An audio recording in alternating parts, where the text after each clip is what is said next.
I find it really intriguing when you pick up the Psalm 51, which I personally use as a passage for my meditations or confession before God or my repentance. And I know that the church in different parts of the world do the same. But what I work in the human trafficking areas for some time, and what I learned out there is that justice is so much important, and justice needs to be given or prevailed. And what I would like to kind of compare a little bit with the injustice that is being done to Bathsheba, and he never mentioning it before, even before the eyes of God. And that's when you talk in the book, and that is something that really struck me. And it is more of trying to understand deeper in a way, because I agree with what you say, that it needs at least, you may not at sometimes be able to confess it before the person itself, but at least it is important to acknowledge before God what you have sinned against that person. And what I would like to take or know is that, do you think David, is it because of his positions of being a king and being in power and authority, is blinded by his power in some way to not being able to see the injustice that he had done to Bathsheba? And when he used the word, against you alone have I sinned.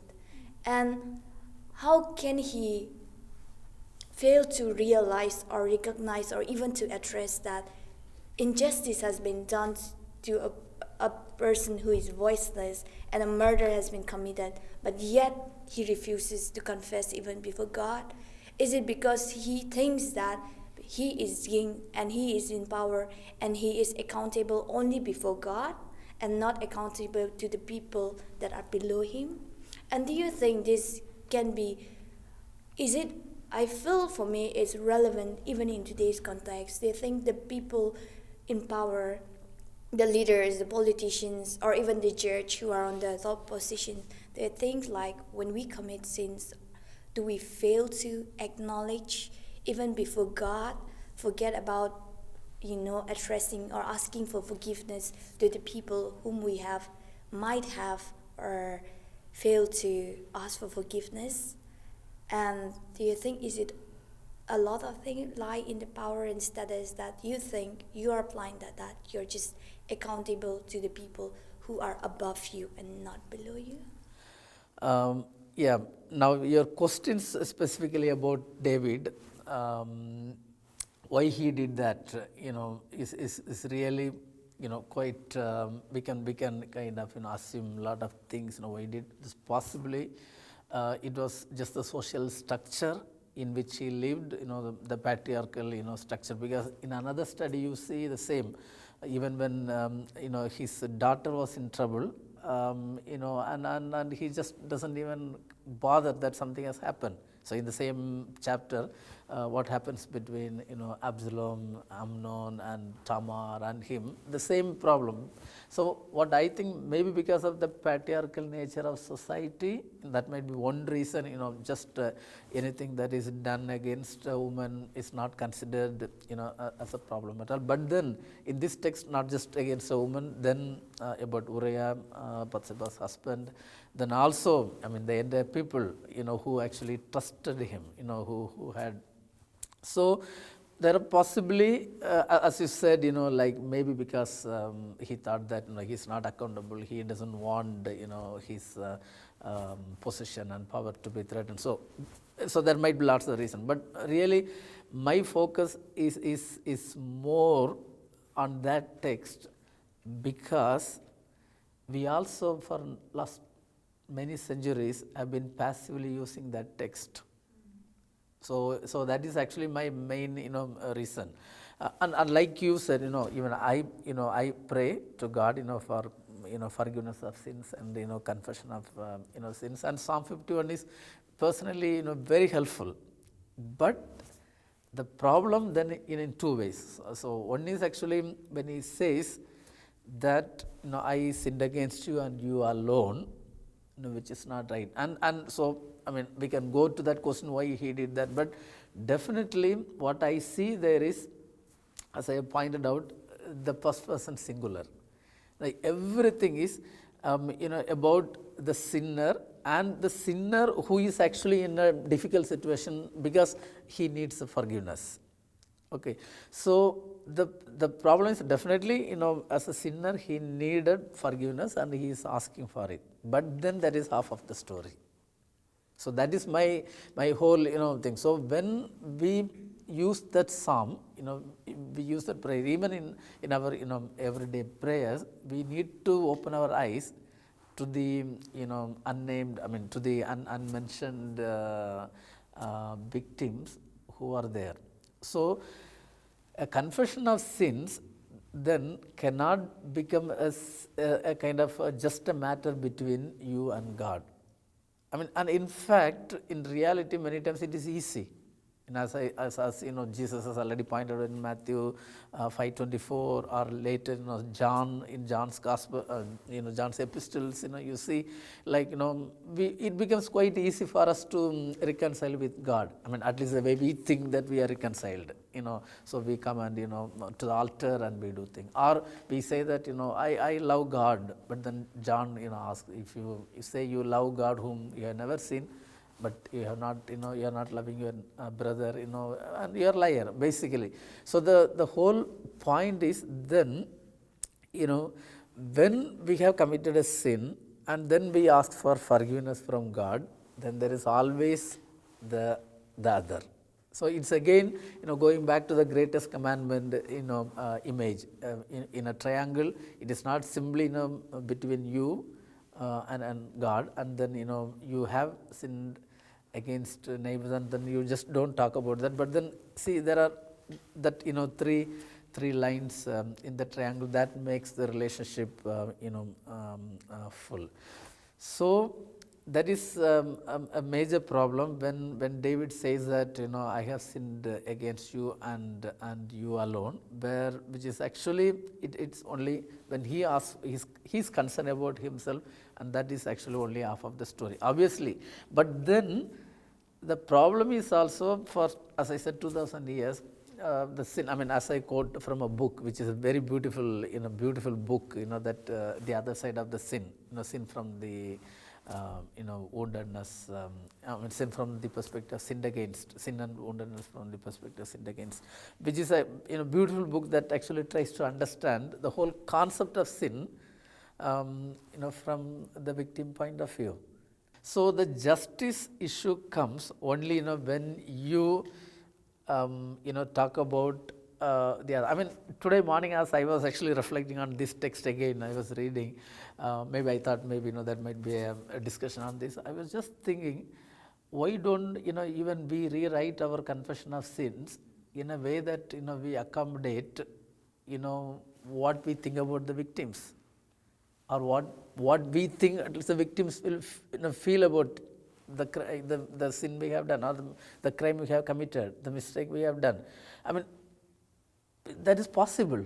I mean, that is actually possible. I mean, to the genuineness can be still a problem, but that is still possible. In our liturgy, we can always along with Psalm 51, when we take the place of David and praise, we can always think about how the victims find themselves. So it can actually become part of our liturgy. It can become part of our prayers, and it can become part of what we do. So it is one thing, it's about the prayer, that what we need to do.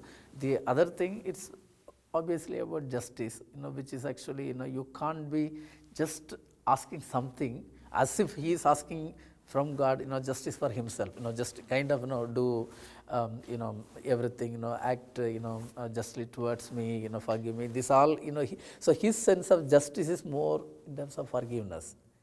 But, until and unless, when we come to the wider problems in the society today, conflicts, until and unless this justice issue is not addressed, any reconciliation or any confession, or it has very limited outcome. I really liked the notion or element of conversation that you wrote about, particularly using the Samaritan woman and Peter. It was helpful, but I also felt challenged in a way by it as well. And so my question arising out of that is perhaps with reconciliation being sort of a part of the whole of Christian life, what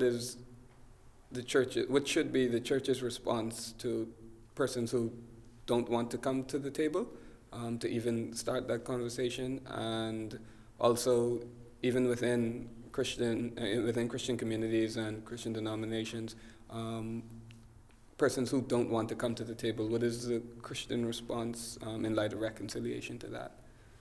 Yeah, I mean, one thing that I liked, in the context of reconciliation, I mean, there are several issues, there are several hurdles, there are several, issues that can actually, kind of stop. But one thing among several things, one thing I learned, one important thing I learned from Jesus is actually, the way Jesus initiates relationship. I mean, that's what I call him, an initiator.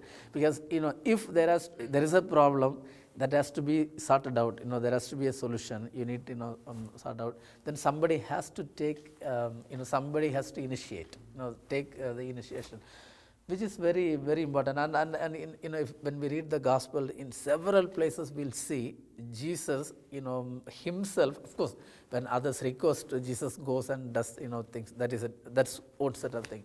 But in several, particularly the context of conflicts, Jesus takes a lot of initiation, which is very, very interesting, because in our ordinary relationship, forget about the communities, just between two individuals, most of the times the problems are not addressed or sorted out, because the whole question is who is going to initiate, or how we are going to begin, where we are going to begin. I mean, sometimes ego becomes an issue, but not always an ego is an issue, because ego can be an issue. No, let her come, or let him come.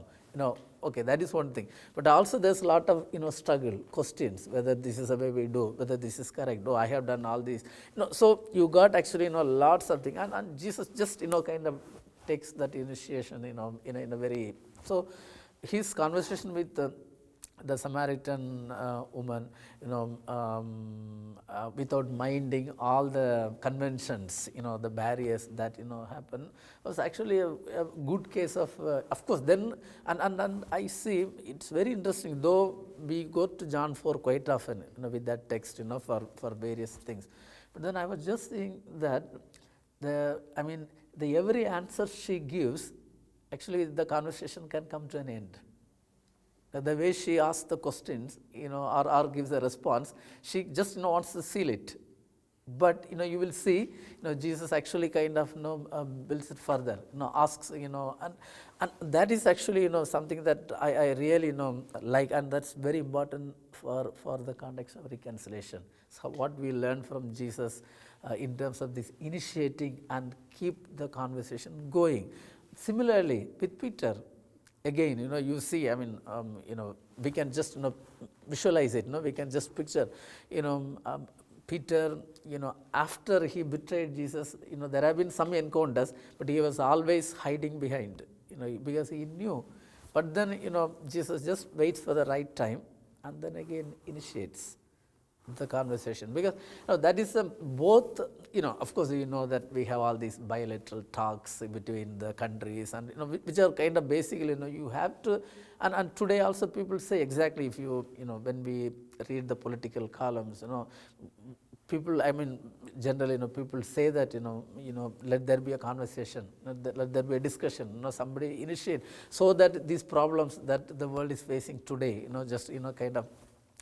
It's not that people are not initiating. Sometimes, the wrong way of initiating and doing things also, can be a problem. But then, there are a lot of things we can actually learn, from, Jesus. So, to your specific question, yeah. So, how we actually invite others, and again, along with the invitation is another beautiful, theme, that our aspect that comes, in the message and activities of Jesus about, the initiation and invitation, a genuine initiation and invitation, that we take rather than waiting for the other to take, can actually, solve the problem. But unfortunately, the conflicts, keep going because, we just don't want to initiate, and there are several reasons people today, because in India there was a very interesting book I came across, The Production of Communal Violence, because, nowadays sometimes people just want the conflicts to happen in the world, for various reasons. So, it's not just conflicts happen naturally or automatically, but then conflicts are produced intentionally because it serves, many purposes. But then, as Christians, the only thing, where we need to start is actually, taking the initiations, and that we learn from Jesus, and that is a first and important step towards reconciliation. For me as a Christian, I feel like the desire for reconciliation should start with as Christian or as members of the church. And for me, growing up in a church where there is a lot of struggles with power and wealth and positions within the church, which is very highly reflected on in the book, I feel like oftentimes we Christians, our fellow brothers, are the ones who tend to create situations between us that lead us to live or imitate lives that are completely opposite from the moral of reconciliation. And it's actually the reason why other non-Christians are taking that as an advantage and trying to break onto us, you understand? So my question would be really how, for me, reflecting on all that, I still put my disappointments, I feel like my desire for disappointment still goes back to Jesus, which is something you mentioned as well in the beginning of the book, that Jesus has always been used as an excuse for people's broken relationships. How do you use that? And instead of using Jesus as your reasons for disappointments in trying to achieve reconciliation, how would you use Jesus as your model to live a life which is reconciled and a life of unity? I would say is that, going back to these impediments, where I read and reflect on Genesis 13, the story of Abraham and Lot. Personally, that was very helpful for me, and we can actually practice. There's always, it is possible. It's not impossible. It's possible. One thing is, Abraham dialogues with God a lot. When there is any crisis, he just immediately goes to God and talks, and of course he later pleads for Lot, and this all happened. But suddenly you see, because I just ask a question, in that conflict, where is God? And I would say it is a very good kind of a formula or mantra, as we use the word in India.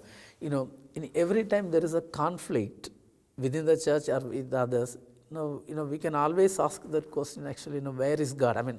Both sense. Whether God is there in this conflict, what is God in the context of this conflict, or what we already discussed, we can also think whether is God only with us. And so in both way I'm asking that question. So that question has different directions. But what I'm saying is that God is the God who is missing. That is the most important thing. So among Christians, when conflicts happen, suddenly, okay, God, we can do this without you. But practically it is possible. Every time we deal with a conflict, we can always ask a question: is God glorified? That is another way of asking it. But the whole question: where is God? And why Abraham? Forget about Lot. At least now I would say, why Abraham did not, ask that there is a conflict between him and his brother, nephew, and how, why can't God, why can't he ask help from God? I mean, that is one thing. So we can always, that is practically possible within Christianity, when we have this power and money, especially in the churches, the local churches, so that is, I think that's practically possible. We can actually learn, to ask about God, seek God. So is God, and of course conflicts have been there in the Bible also, like you will see later in Acts, between Paul and Barnabas, right? So there's a kind of a big conflict that happened there, but ultimately how God is glorified. So there can be disagreement, through which maybe because of the diversity, God can be still glorified, and that is something. Now, the other thing, as I said again, I'm going where we began. The thing is, as I said, Christianity is about the other. It's God's openness to the other. I mean, even theologically thinking, even when we think about Trinity, the Trinity, holds, because it is basically,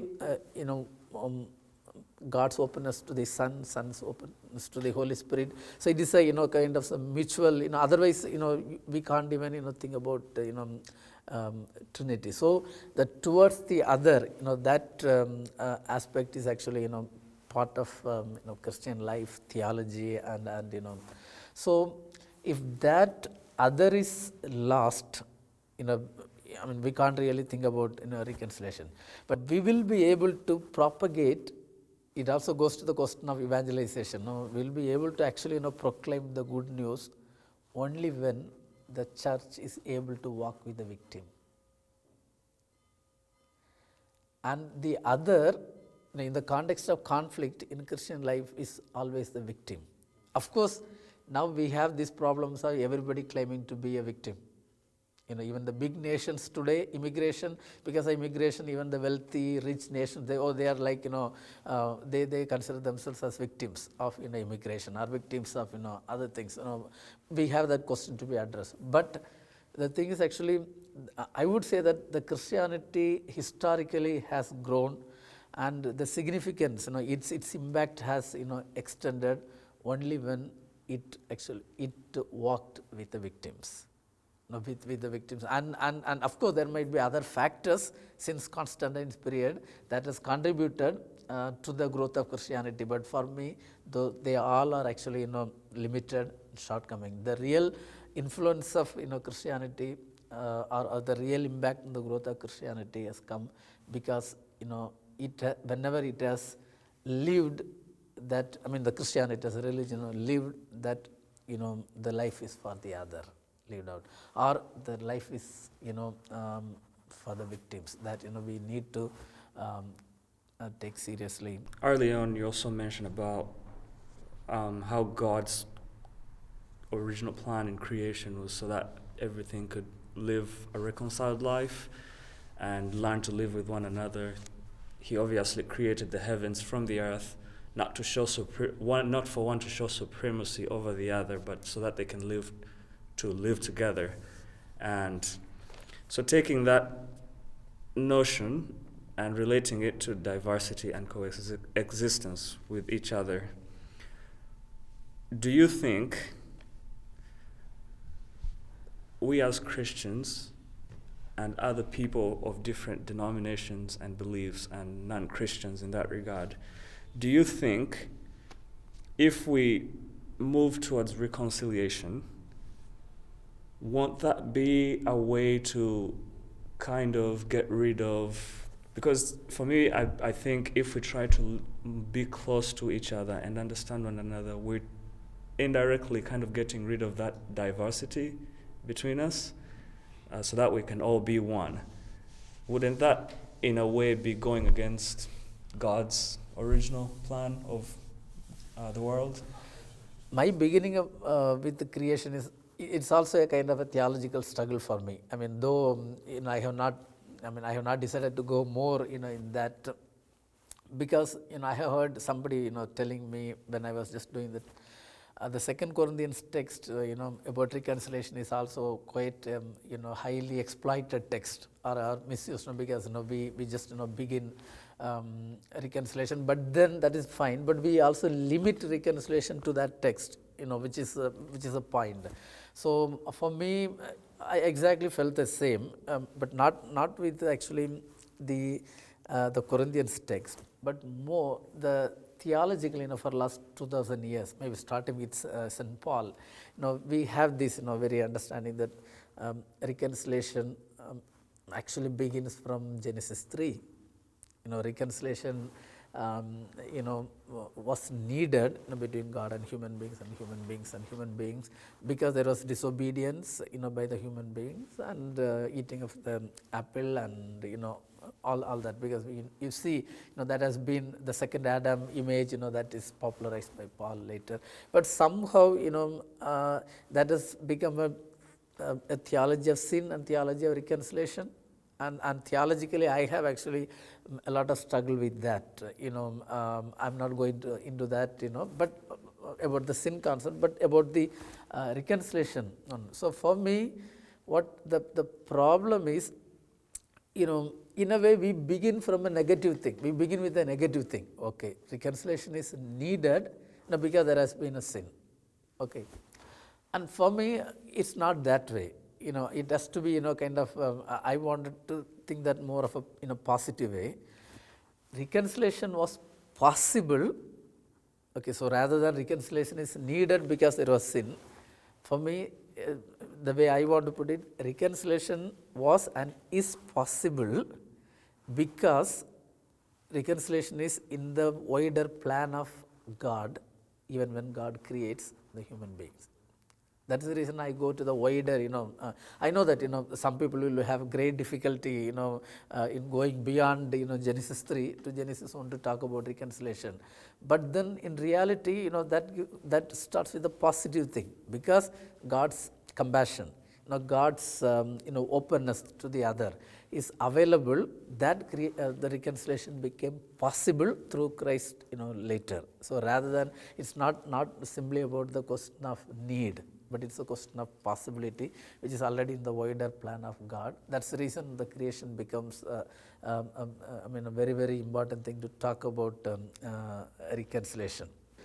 The way I see in the plan of God's creation plan, I see the unity, not in terms of what we say, like oneness. Obviously, when we believe in the image of God, we have that, oneness. That's one essence, if you can call it Platonic, term. But that's, that is one thing. But the way I pragmatically I see the unity in terms of interdependence. Now that interdependence allows a place for diversity, without betraying the importance of unity. In fact, whether we acknowledge or not, we are born and we live as because of interdependence. Philosophically people may put in use different terms, but it's interdependence. And no individual, no human being can live in isolation, not just away from another human being, even away from the earth, the whole world. It's not. We all know that. We all know that. But then, that's what actually unity for me. So that unity allows a place for diversity. So it's not that everybody looks the same, everybody's skin is the same color, and everybody speaks the same language. No, it's not. There is diversity, but then that interdependence that God puts in the creation, one on the other.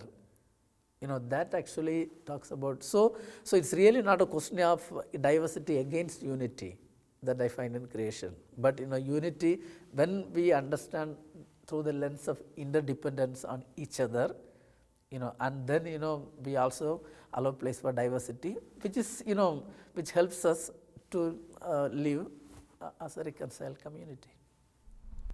We live in this community, like Community of St Anselm, where we can't really avoid the other. We had, whether we like it or not at times, because of the differences, or at the same time we don't like just other because we just don't click. but yet we had to intentionally make an effort to like that person or to love that some person. And that is something which is striking in the way that we are living with trying to link it with your writings. And I'm trying to understand, like, in a sense of, but how does reconciliation, if it has to be making an intentional effort when God created the world, and that is like extending a relationship, then why do Jesus has to be on the cross? Like, in a sense of, like, it could be done in other way. Like, if creating something is an act of reconciling, then why does it has to be such a cruel death or sacrifice that has to be made, which could have been an easier way? Like, if creation is something to be reconciled, then there could have been an easier way, which is more of wrestling with my mind. And I like it, but I'm trying to still understand how do I understand this in a broader or a deeper way. And secondly, the idea of lack of relationship, like, I really do agree with you when you say that reconciliation is not just about conflict, but lack of relationship. And also that is because based on the world that we live today, like with technology, which was supposed to bring us closer, has taken us further away from each other. And when I can relate to 10 years back when you know everyone around you and you just have to talk. But here today, you walk on the same street, you sit on the same tube, you don't even know, you don't even say hi or smile.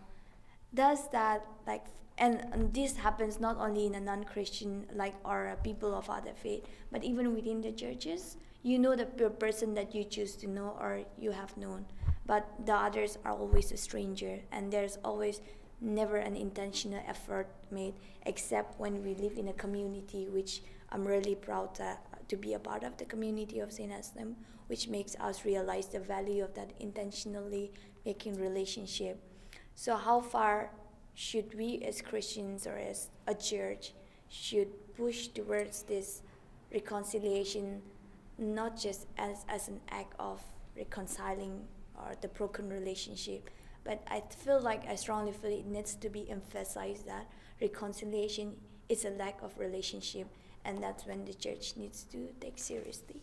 I really don't have an answer why God wanted, that the way, through Christ, that it happened, because you said, the cruel. Even this morning I was just reflecting again about the whole question of blood, because, the reconciliation through blood. Of course, again, theologically, lots of studies about the atonement in the Old Testament and New Testament. What I see is that, God definitely might have, found other ways of reconciling, but the cross, basically everything, I mean, the revelation of Christ and reconciliation through Jesus Christ is ultimately, it culminates in cross. And cross is both, physical, you have a cross and pain and suffering and blood, that is a kind of one way, we see that. But then behind that, the philosophy or the concept or the motivation is actually the self denial or kind of denying the self for the sake of the other, because that is again cross. So you see it is actually denying the self for the sake of the other. That goes back to where it began, Genesis 1, basically, the importance of the other. So I would see that, the reconciliation through Christ, makes the cross, but not simply in terms of, what you see, the blood and, pain. These all are part, but then the whole philosophy is, self-denial. And it's mainly that, I deny myself. What Jesus says that, I have come so that others may have life. Basically, I'm denying myself that, others have life. So that goes, for me, that goes similar. So it's not really a contradiction for me, though I'm critical of the theologies, that begin only from Genesis 3. That's my difficulty. Now, to your second question, yeah, I kind of value that a lot. I'm happy that you also read that way, because when we think, there are conflicts, and then conflict resolution has to happen, and that is reconciliation. That's part of reconciliation. That's absolutely no problem. So when friends, they are people who have been living together, then they have a problem, disagreements, differences, and whatever, then you need to bring them together. But I see is that the in the wider picture, or in the kind of the long run, what you see that the conflicts are also built because of the ignorance of the other. And today's world, witnesses, it's not that, though it appears that way, but it's not the case that all the conflicts in the world today is between known neighbors or people who are once friends. The struggle actually, just take for the example of immigration or, relationship with other religions. The problem is with how to relate with the other whom I do not know.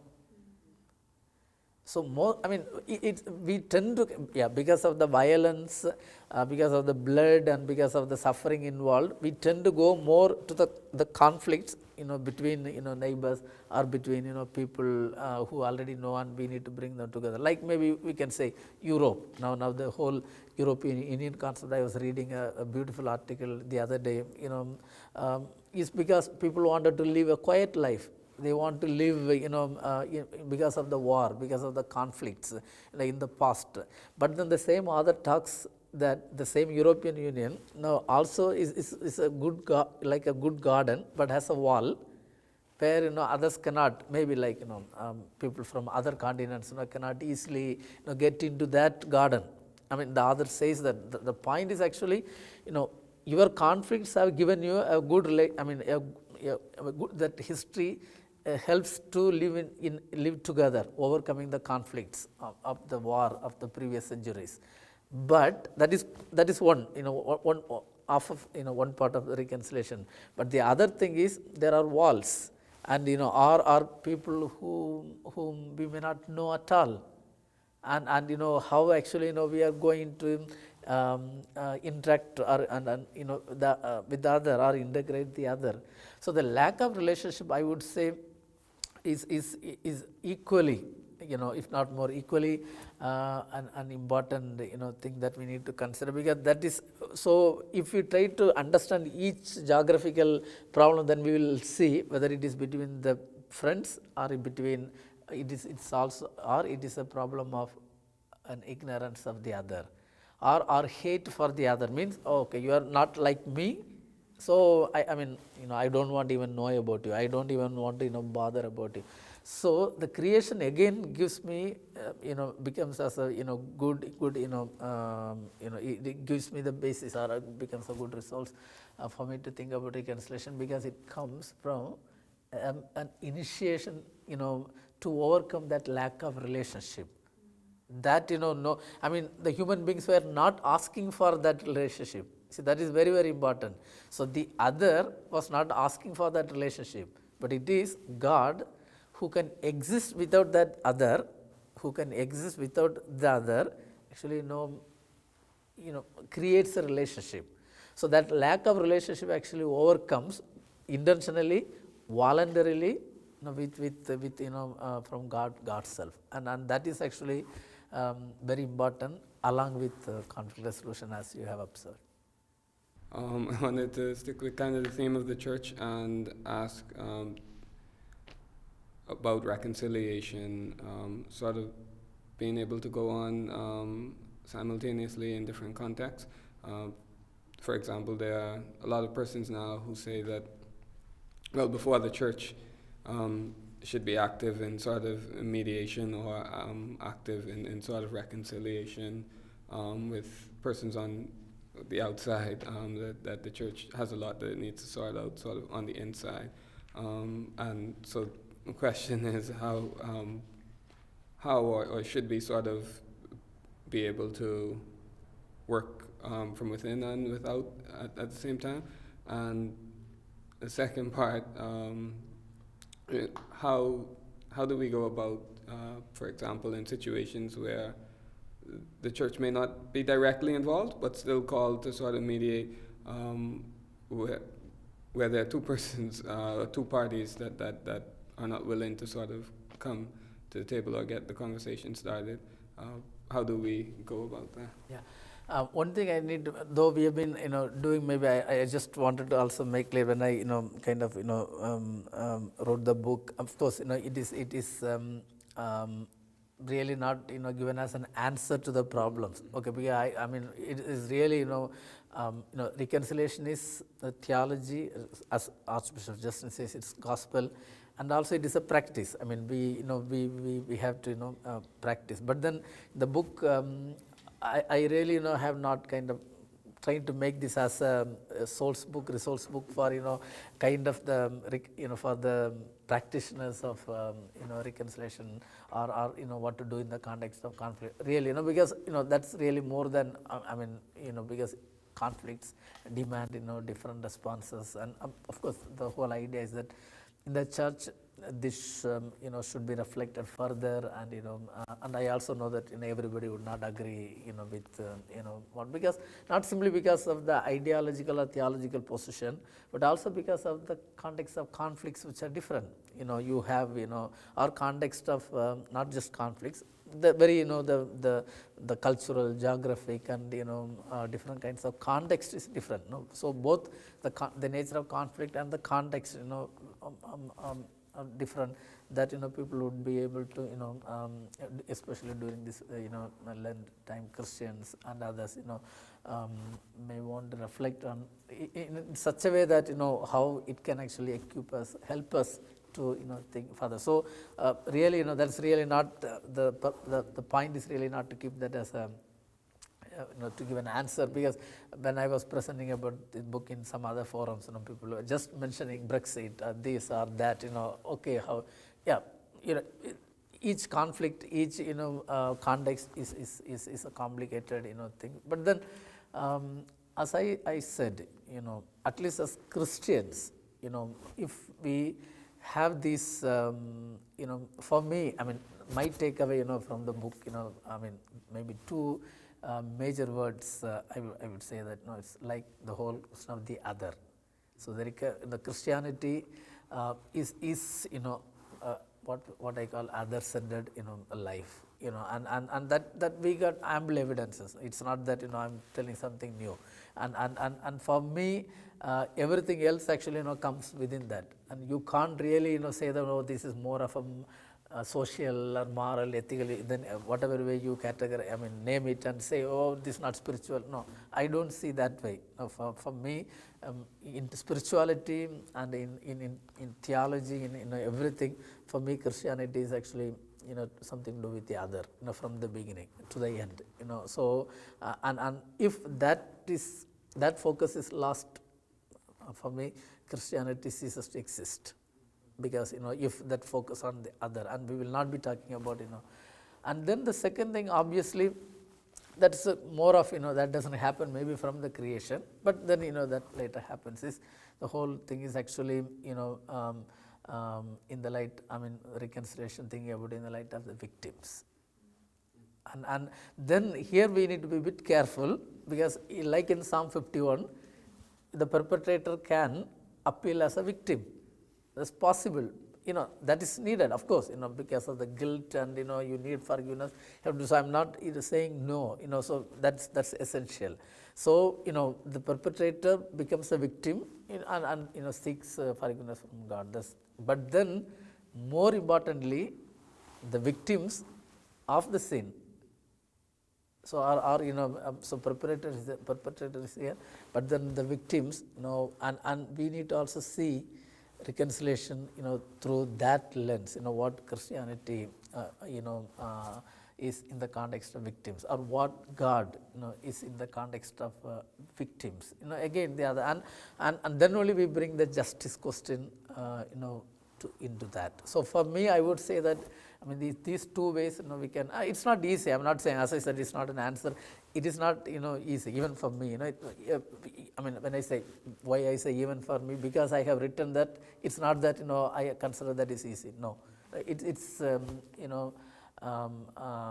difficult. But then that is the only way. The more we learn and reflect and believe that Christianity is, Christian life is other-centered life, and with a focus on the victims, then I think, that is, that can help us in thinking about and acting for reconciliation.